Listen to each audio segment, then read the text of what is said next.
Hello viewers.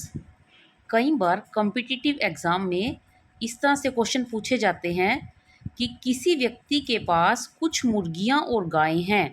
इनके पैरों की संख्या 160 तथा सिरों की संख्या 50 है। तो मुर्गियों की संख्या होगी 22, 20, 24 या 18। तो इसको करने का एक बहुत ही आसान तरीका है कि हमें जिसकी संख्या निकालनी है, तो जैसे हमें मुर्गियों की संख्या निकालनी है, तो हम मुर्गियों को छोड़कर इसके जो अपोजिट दिया है गाय, तो हम ये सारे जो सिरों की संख्या है, सिर जितने भी दिए हैं हम गाय के मान लेंगे, मुर्गियों के नहीं मान लेंगे। हम जितने भी सिर की संख्या दी है हम मान लेंगे ये सारे सिर गाय के हैं। और जो ये पैर हैं, ये पैर जो हमें 160 दिए हुए हैं। तो अब हम क्या करेंगे, हम लिखेंगे सिरों की संख्या बराबर 50 और पैरों की संख्या बराबर 160।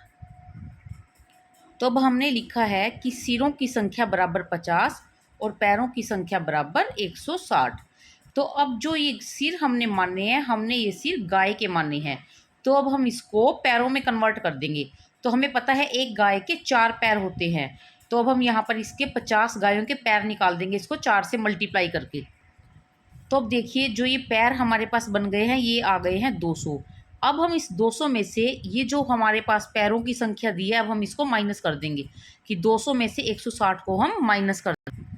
अब ये हमारे पास आया है 40। अब हम इसको आधा कर देंगे, 40 को हम आधा कर देंगे यहाँ से ऐसे। तो इसका आधा हमारे पास आया है 20। तो हमारे पास जो ये 20 निकला है, ये आई है मुर्गियों की संख्या।